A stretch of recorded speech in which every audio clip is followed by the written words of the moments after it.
안녕하십니까. 원리로 푸는 국어비법 워너비 국어팀에서 문학 담당하고 있는 설정훈 선생입니다. 자, 오늘 여러분들과 함께 공부할 단어는 선택지 판단의 원리라고 하는 단원입니다. 첫 시간이죠. 이 시간을 통해 가지고 여러분들과 함께 올바른 국어 학습은 어떻게 진행되어야 하는지에 대해서 공부해 보도록 하겠습니다. 자, 제목 보시면요, 선택지 판단의 원리라고 되어 있습니다. 우리가 국어 공부를 하면 이렇게 나누잖아요. 제시문, 지문, 그리고 문제, 그리고 선택지, 이렇게 나눕니다. 그래서 제시문 독해 원리도 공부를 하고요, 문제 유형에 따라서 풀이 원리도 공부를 합니다. 그런데 의외로 이 문학 작품 안에 있는 선택지 학습을 따로 진행하지 않는 학생들이 많죠? 그런데 이 시간을 통해서 선택지 학습이 왜 중요한지 한번 생각해 볼 수 있었으면 좋겠습니다. 들어가기 전에 간단한 이야기부터 하나 할게요. 저는 아직 결혼을 안 했어요. 아니면 못했나? 어쨌건 그러다 보니까 저한테는 아내라고 하는 대상이 없습니다. 여기에서 한번 생각해 볼게요.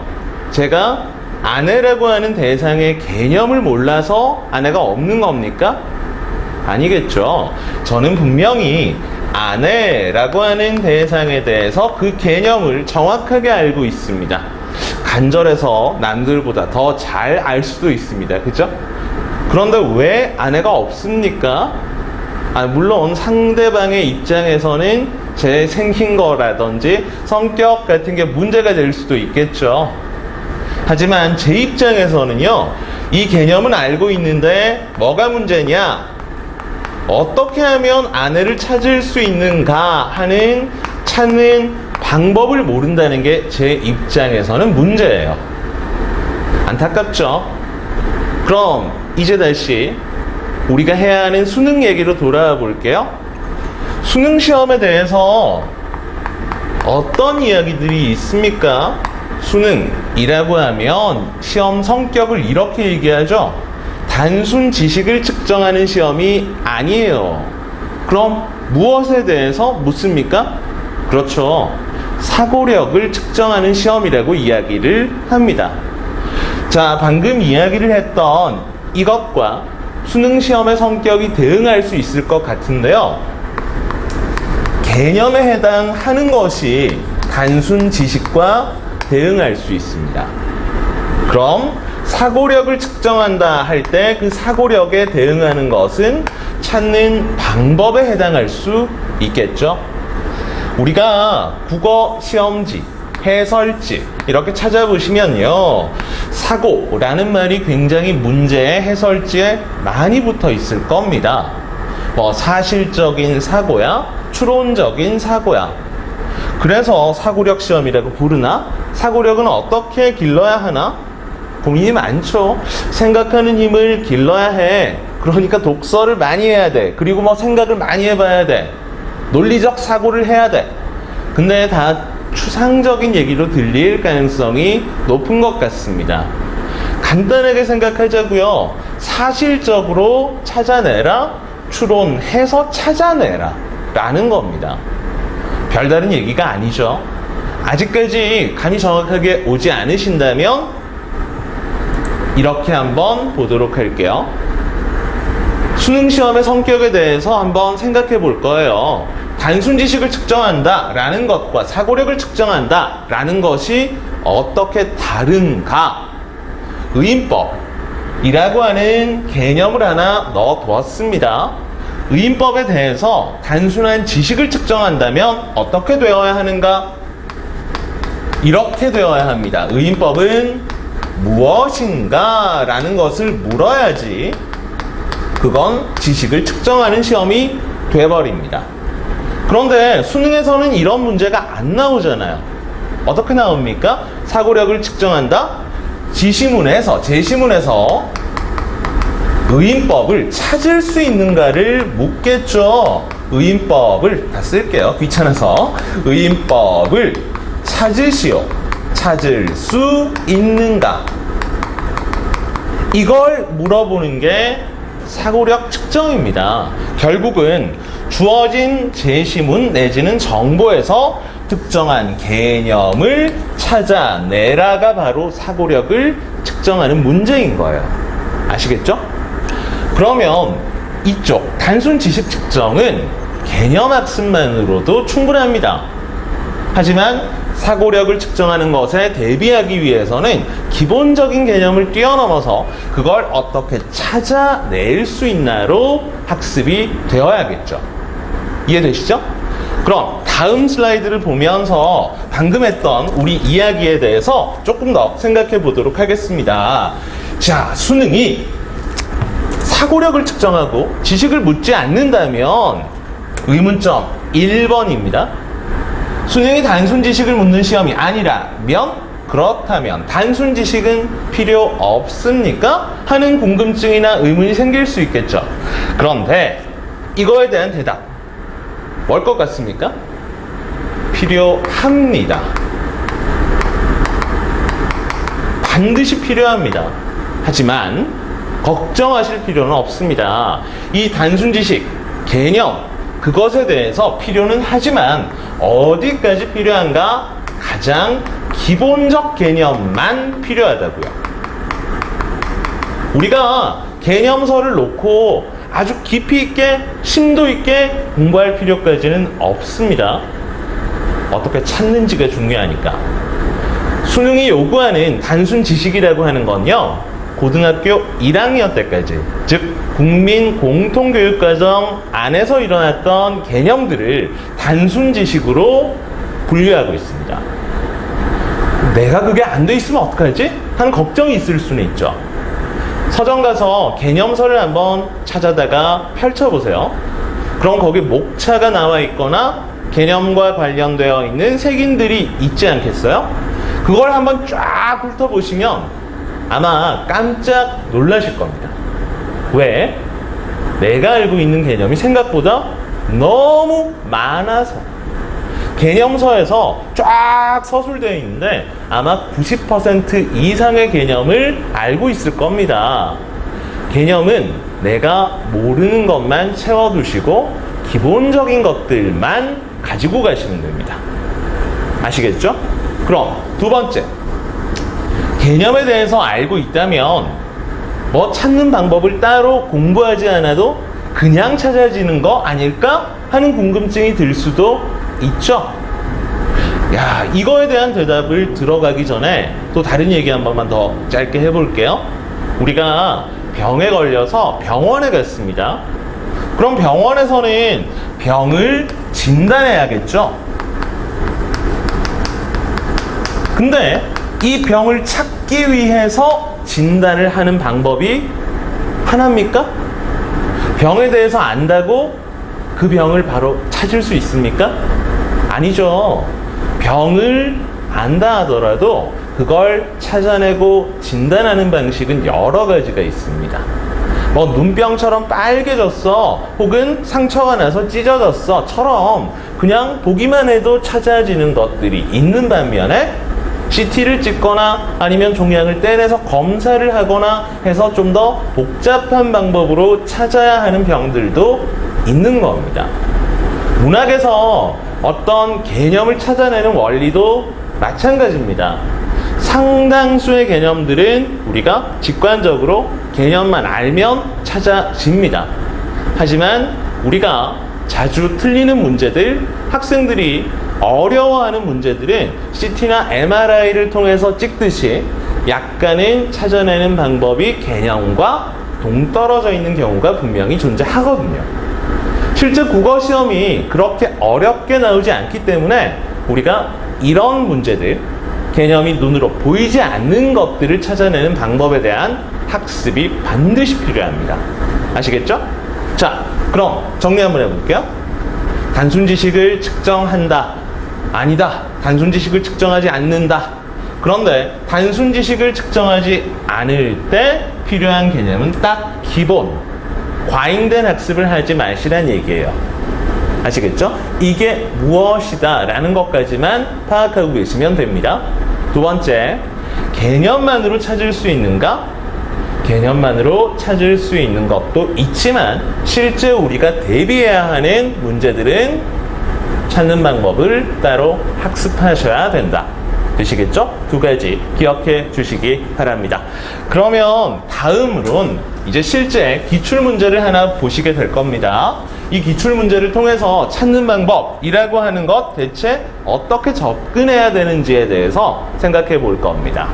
2009학년도에 28번 문제 나와 있습니다. 간단하게 같이 볼까요? 다의 공통점으로 가장 적절한 것 찾기 문제입니다. 올바른 것 찾으랍니다. 시문학 문제였고요. 가나가 현대문학, 다가 고전문학이었습니다. 그래서 현대시 2편, 고전시 1편. 그런데 선택지들을 한번 5개 훑어볼게요. 여러분들이 눈으로 한번 쭉 이렇게 보십시오.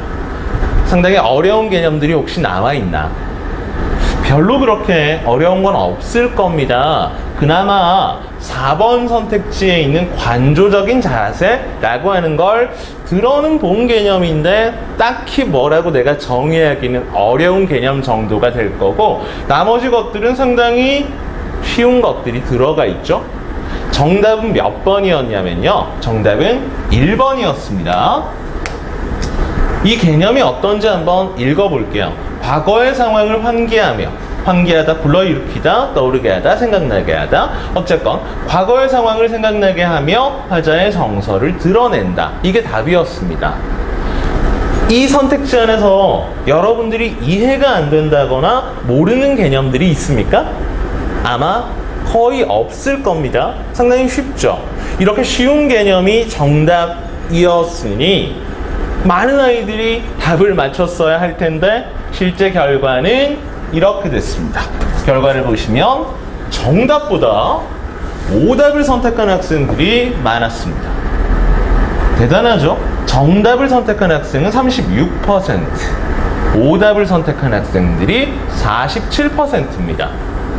그러면 이게 실제로 올바른 선택지인데 틀렸다라고 생각하는 방법은 두 가지가 있겠네? 오답을 선택했던 애들, 과거의 상황이 없다고 생각을 했다, 혹은 뒤에 있는 화자의 정서를 드러낸다가 틀렸다고 생각했다. 둘 중에 하나일 거 아닙니까?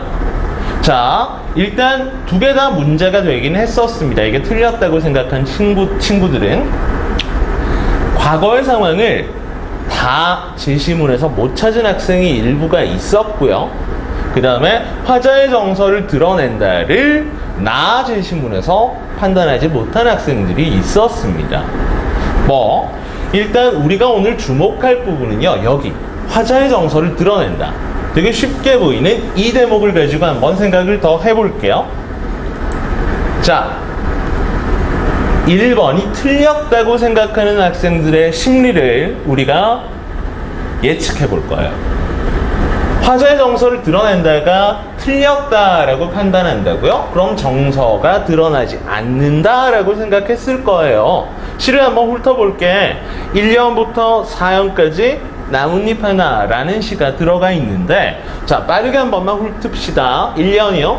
큰 악산 골짜기가 부풀어 올랐을 때 나는 미처 몰랐었다. 2년. 뒤절로 가는 길이 나뭇잎들 떨어지고 낙엽이 질 때도 나는 느끼지 못했었다. 이렇게 한 해가 다가고 흩날리던 날 가지 끝에 있던 나뭇잎 하나 떨어졌다. 저마다 한 개씩 돋아나 살고 한 개씩 떨어져 나뭇잎들이 사라지는 걸 보여주면서, 이걸 틀렸다고 생각한 친구들이 왜 이 시를 보고 틀렸다고 생각했을까? 자, 눈치채신 분들 계실 겁니다. 아마도 시어로 정서나 감정을 나타내는 시어가 써있지 않다라고 생각했던 것 같습니다. 그렇죠? 그래서 정서를 드러낸다고 말했었는데 정서를 의미하는 시어가 없으니까 틀리지 않았을까? 이해되시죠? 그런데 그렇다면 이 선택지를 두고요, 학생들이 뭘 판단했는지를 다시 한번 정리해 볼게요. 자, 그대로 옮겨왔습니다. 아이들이 정서로 시어가 써있지 않아요 라고 판단했다라는 것은 뭘 판단한 거냐면 정서의 제시 방법을 판단한 겁니다. 정서의 제시 방법은 크게 세 가지가 있어요. 어떻게? 표출되어 있냐? 직접 표출되어 있냐? 간접 표출되어 있냐? 아니면 절제되어 있냐? 이렇게 세 가지 방법이 있습니다. 시어로 정서를 나타내는 시어가 없었다라고 판단했다는 것은 정서의 제시 방법 중에서 절제를 사용하고 있다라고 판단을 했던 겁니다. 하지만 안타깝게도 말이죠.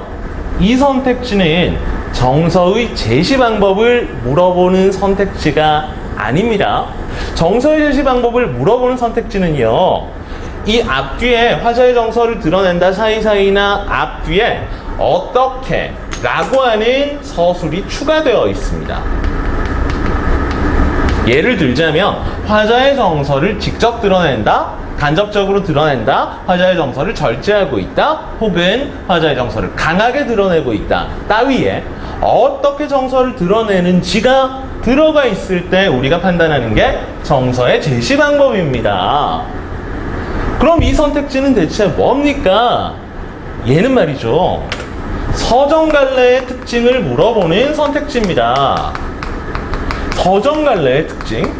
자, 우리가요, 시를 서정갈래라고 이야기를 합니다. 시는 전부 다 서정갈래에 들어갑니다. 근데 서정갈래가 무엇이냐? 정서를 서술하는 갈래가 서정갈래에 들어갑니다.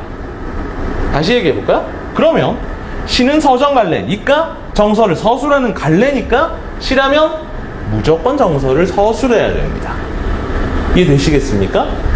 그러면 이 선택지는요, 화자의 정서를 드러낸다, 시라면 무조건 맞아야 하는 선택지가 되는 겁니다. 아시겠습니까?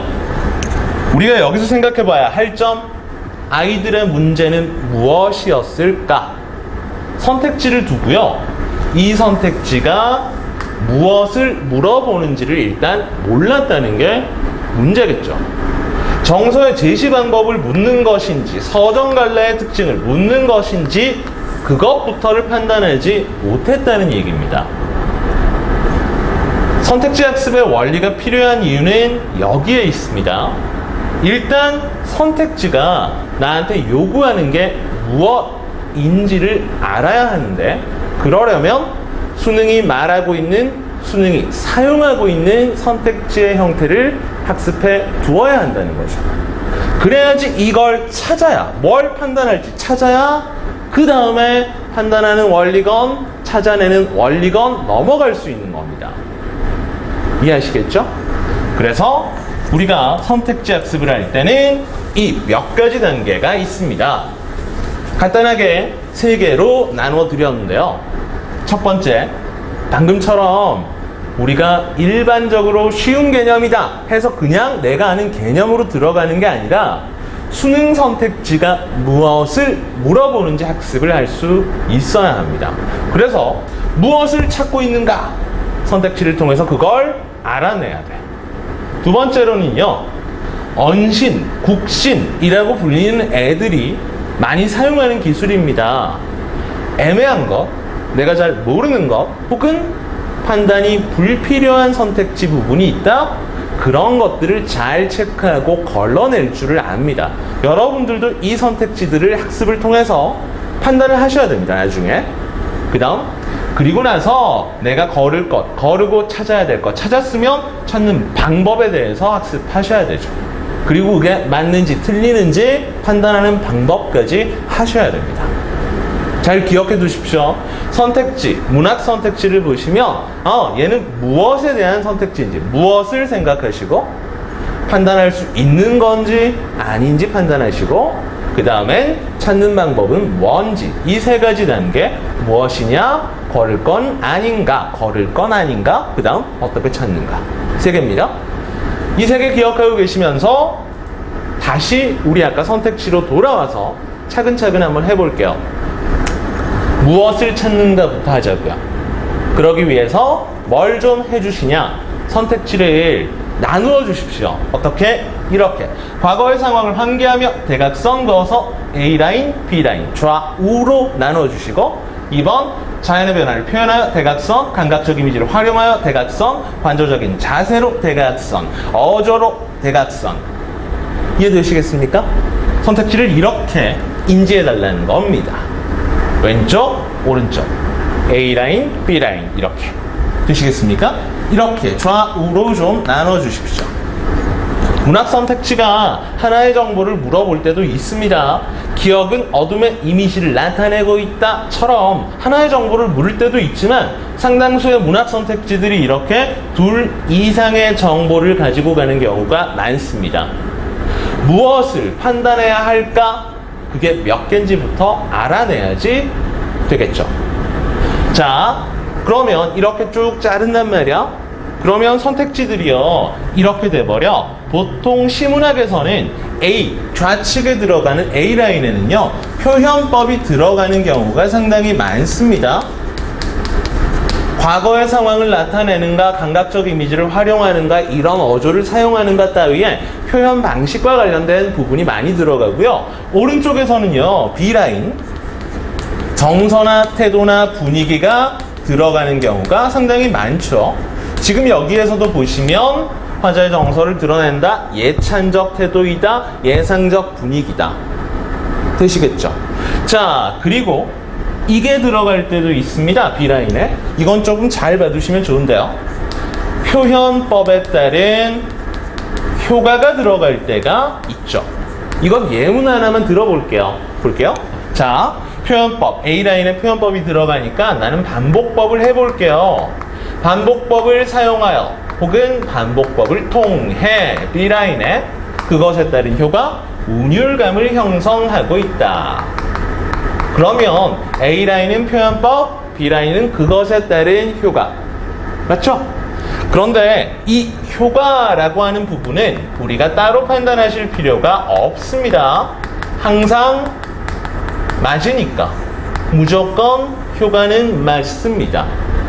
왜 맞을까요? 애들이 헷갈릴까봐 무조건 맞게 해주나? 그게 아니고 수능의 출제 원리 때문에 그렇습니다. 자, 수능의 출제 원리가 아까 뭐라 그랬죠? 단순 지식 측정이 아니라고 했죠. 그런데 반복법의 효과가 잘못되어 있다고 생각해 볼게요. 반복법을 통해 가지고 운율감이 형성이 되고 있지 않다. 반복법이면 그 효과가 무조건 운율 형성이 되는데도 불구하고 말이야. 그렇게 돼버리면 이건 찾아내라가 아니고 단순 지식으로 판단하라는 게 되기 때문에 반복법의 효과를 머릿속에 넣고 있어야지 판단할 수 있기 때문에 단순 지식 측정이 되어버립니다. 따라서 그것에 따른 효과를 틀리게 만들지는 않습니다. 이해하시겠습니까? 그래서 이런 선택지를 받으시면 효과 자체에 대해서는 생각하지 마십시오. 무조건 맞으니까. 됐죠? 그럼 다시 우리 선택지로 돌아갑시다. 일단 첫 번째 우리가 했던 게 뭡니까? 지금 선택지를 나누었습니다. 왜 나눴죠? 왜 나눴죠? 무엇을 찾아야 할지 생각해 보려고 하는 겁니다. 두 번째 뭐 해달라고 했습니까?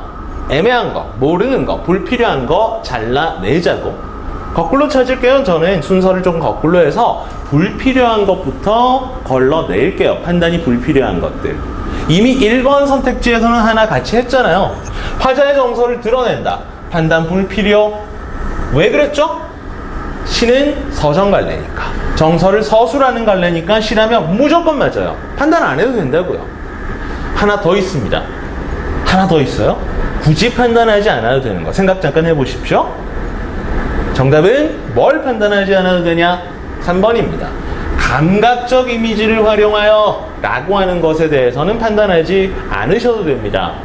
왜냐면요, 시 전체를 쓰고 있는데 어떠한 감각을 하나도 쓰지 않고 시를 쓰는 것 거의 불가능에 가깝습니다.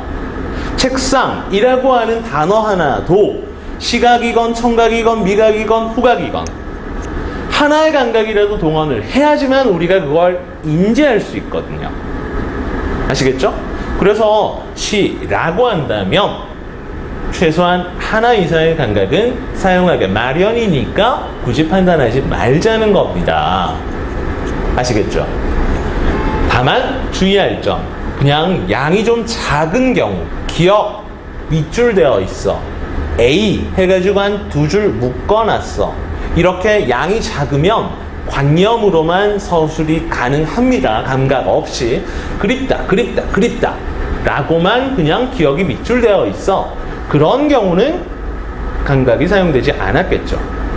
하지만 그렇지 않고 시 전체를 대상으로 해 그럴 경우에는 관념으로만 시는 안 쓰여져. 걱정하지 않으셔도 됩니다. 감각적 이미지 시 전체에 대해서 물어 항상 맞으니까 판단하지 마십시오. 되시겠습니까? 그러면 2개 걸렀습니다. 판단이 불필요한 거 2개. 그럼 이제 뭐 찾아볼까? 내가 잘 모르는 거나 애매한 거 한번 찾아볼게요. 학생들이 잘 정의 못하는 관조적 자세, 그 다음 섬세하고 부드러운 어조, 이렇게 걸러버릴게요. 이건 내가 잘 모르는 것 같아서, 이건 뭔가 좀 애매한 것 같아서 이렇게 한번 보류를 해놨습니다. 밑줄을 쳐놨다고요. 특히나 4번과 5번 같은 경우에는 굳이 우리가 판단 안 하셔도 됩니다. 올바른 거 하나만 찾아내면 되잖아. 그쵸? 그러면 이걸 두고 우리가 찾아야 될 건 뭡니까? 1번에서는 과거가 있냐 없냐만 가지고 판단하는 겁니다. 2번에서는 자연의 변화가 있는가 하나 찾아야 되겠고, 미래 암시가 되고 있는가 2개 찾는 겁니다. 3번에서는 대상 예찬을 하고 있는가, 예찬이 있는가 찾으면 되겠죠. 4번에서는 관조적 자세, 모르겠어, 판단하지 마, 보류 되셨죠? 보류하시고 대상이 지닌 의미를 새롭게 발견하는가, 의미를 발견하는가. 새롭다, 발견은 다 새로운 겁니다. 그죠? 대상의 의미가 나타나나 그것만 보면 돼. 그 다음 여기에서도 보류, 애매하니까 보류. 그 다음 찾아야 될 거 애상적 분위기, 마이너스 분위기, 슬픔, 서글픔 나오는가, 이렇게 찾으시면 되죠. 내가 모르는 걸 판단하지 않았다고 해서 결과가 크게 달라지지 않습니다. 물론 모르는 것, 애매한 것 뒤에 가서 어떻게 찾는지 확인할 겁니다. 되셨죠? 판단해야 될 것만 추리고 내가 할 수 있는 것만 남겨두십시오. 그런 다음엔 찾는 방법으로 가시는 겁니다. 되셨죠? 그렇다면 지금 우리가 이렇게 잘라놨으니까요, 아까 문제가 됐던 선택지 다시 볼게요. 1번이 답이라고 틀렸던 애들은 어디에 주목했죠? 판단하지 않아도 되는 화자의 정서를 드러낸다에 주목하고 있었다고요. 실제 이 선택지는 이 뒤가 항상 맞으니까 뭘 봐야 되는데, 과거가 있냐 없냐를 보는 아주 단순한 선택지였는데 말이죠. 15시면 몰랐었다? 느끼지 못했었다? 과거 시제 사용되었죠? 과거 끝. 1초 안에 끝나는 겁니다. 근데 이 정서를 드러내네 아니네 하면서 시 쫙 훑어보면서 하나하나씩 체크하고 있으니까 시간은 시간대로, 선택은 선택대로 틀리게 돼버렸죠. 아시겠죠?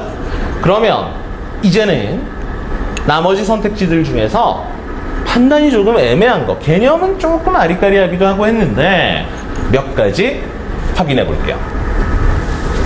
개념을 아까 전에 시작할 때 기본적인 것만 알고 계시면 된다고 말씀을 드렸잖아요. 약간 내가 잘 모를 것 같다, 얘는 왜 점이 묻어있니? 그리고 약간 애매하다 라고 하는 걸 개념을 통해서 찾아지는지 보기 위해서 시중 문학 이론서에 있는 개념들을 한번 이렇게 가지고 와봤습니다. 한번 확인해 볼게요. 관조적 자세 4번 선택지에 있던 거잖아요. 고요한 마음으로 사물이나 현상을 바라보는 것이라고 서술이 되어 있습니다. 어떤 책에는 뭐 한 발짝 떨어져서 사물이나 현상을 바라보는 것이라고 되어 있기도 하고요. 그러면 이 개념을 퍼펙트하게 내가 암기했다고 생각해 볼게요. 고요한 마음으로 바라본데, 시를 읽고 이 시가 고요한 마음으로 바라보고 있는지 아닌지 찾을 수 있겠습니까?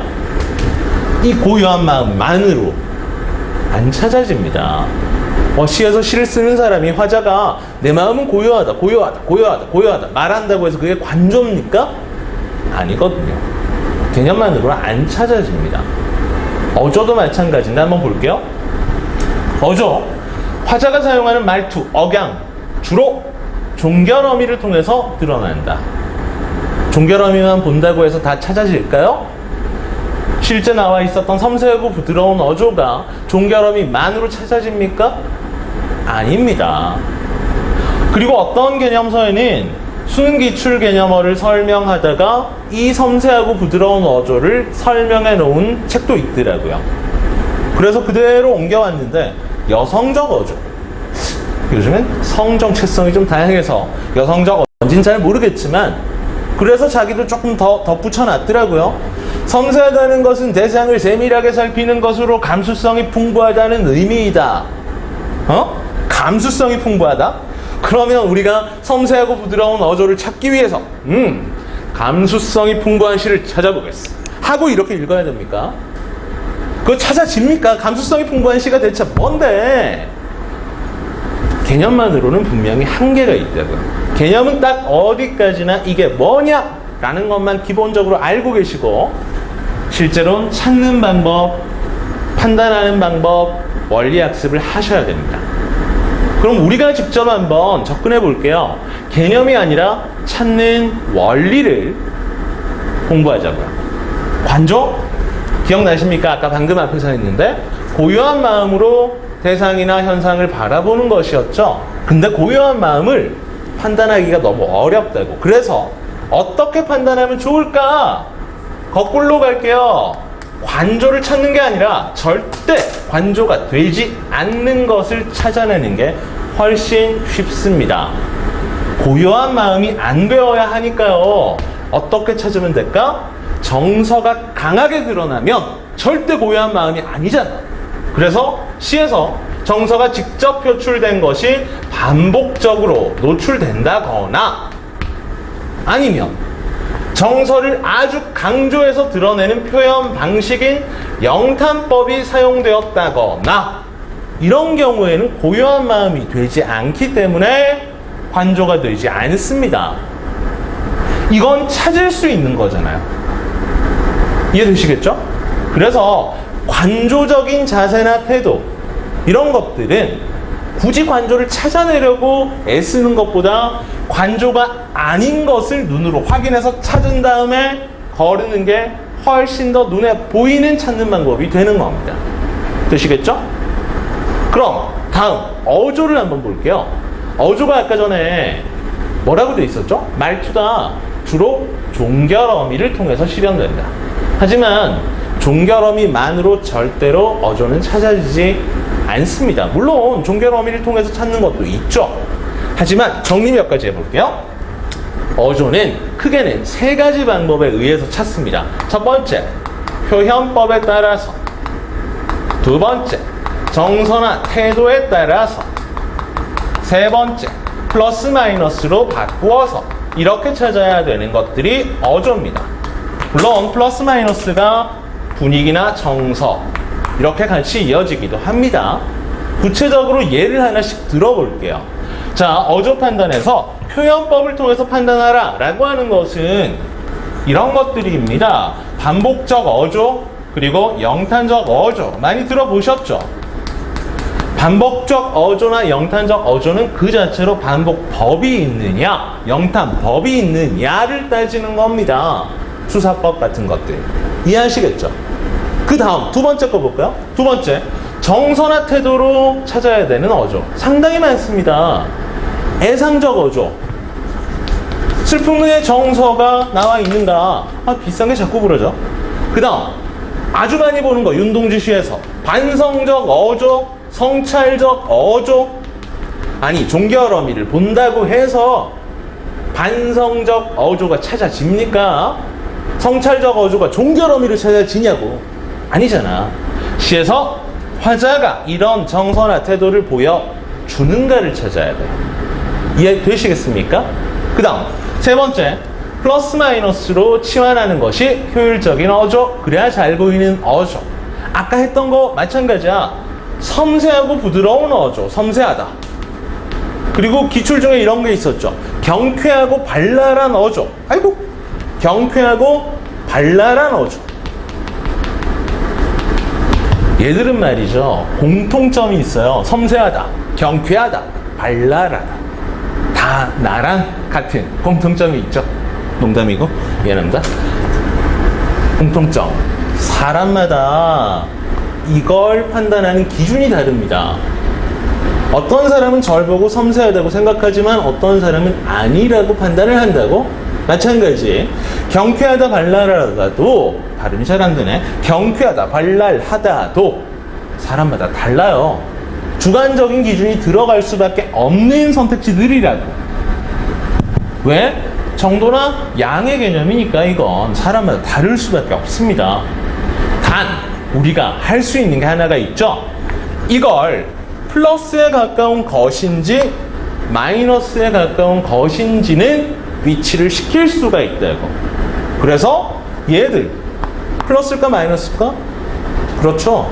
플러스에 가까운 어조다 판단하시면 되는 겁니다. 물론 이렇게도 해볼 수 있어요. 기타 어조의 변화 많이 나오는 선택지죠. 어조의 변화를 통해 가지고 화자의 정서를 강조하고 있다.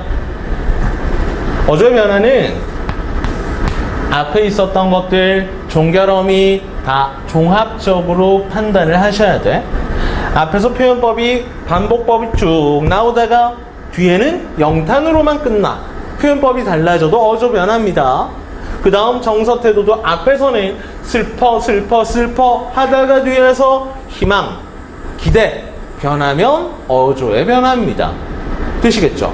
분위기도 마찬가지. 마이너스 플러스 어조의 변화. 종결어미도 마찬가지. 앞에서는 의문 가다가 뒤에서는 감탄 종결어미를 이렇게 바꿔도 어조 변화다. 종합적으로 어조의 변화는 판단하셔야 됩니다. 그렇다면 마지막 남은 거 섬세하고 부드러운 어조, 얘는 우리가 어떻게 찾으면 됩니까? 방금 같이 했잖아요. 표현법 정서태도 플러스 마이너스, 얘는 애매한 거야. 플러스 분위기를 나타내는 어조다 라고 바꾸어서 판단하시면 되겠습니다. 이해되시겠죠? 자, 그렇게 해서 우리가 개념에 집착을 해봐. 내가 개념에 엄청 집착을 하면요, 이런 문제가 발생해. 내가 어렵게 이해했다. 그러니까 괜히 나중에 보면, 시간이 지나고 보면 중요하다라고 착각을 합니다. 학생들이. 화자의 정서를 드러낸다도 서정갈래의 특징을 개념 공부하는 건 상당히 짧은 시간이에요. 근데 정서를 직접, 간접, 절제 이렇게 나누어져 있는 개념을 공부할 때는 상당히 많은 시간이 투자가 됩니다. 나중에 지나고 보면 어려웠던 거, 복잡했던 개념들일수록 중요하다고 착각을 합니다. 실제는 안 그런데 말이죠. 선택지가 뭘 요구하는지 알아내시고 개념은 딱 기본만, 나머지는 찾는 방법을 통해서 학습하도록 하셔야 합니다. 그러면 오늘 학습했던 내용들을 간략하게 정리하면서 마무리해 보도록 할게요. 잠시만요. 마무리입니다. 선택지 판단을 하실 때 어떤 순서로 무엇을 찾아야 할지, 걸러내야 할 건 없는지, 어떻게 찾아야 할지, 그렇게 하기 위해서 무엇을 찾는가? 정보가 여러 가지일 수 있으니까 선택지를 나누는 습관을 들이셔야 됩니다. 그리고 선택지가 무엇을 물어보는지 확인하기 위해서는 기출 문제 분석을 열심히 하셔야 됩니다. 그래야지 이 선택지가 뭘 묻는지 알 수 있습니다. 두 번째, 애매한 거, 모르는 거, 불필요한 것들, 이런 것들은 굳이 판단하려고 하지 마십시오. 보류. 물론 같이 계속 공부해 나가면서 판단 보류하는 것들은 상당히 줄여 드릴 겁니다. 그래도 시간이 임박했다면 다 못 채울 수도 있죠. 그럴 때는 시험장에서 판단하지 마십시오. 보류. 되시겠죠? 세 번째, 어떻게 찾는가? 이게 우리 수업의 핵심이죠. 개념은 딱 기본만, 이게 뭔지만 알면 돼. 그 다음 찾는 방법은 어떻게 되는지, 판단하는 방법은 어떻게 되는지, OX 할 수 있는 방법, 찾아내는 방법, 이거에 대한 학습이 중심적으로 일어나야 합니다. 되시겠죠? 자, 긴 시간 동안 고생 많으셨습니다. 오늘 수업은 여기까지 진행하도록 할게요. 여러분들 다들 선택지 원리 학습 열심히 하시고요. 수능에선 좋은 결과 있도록 기대하도록 하겠습니다. 감사합니다.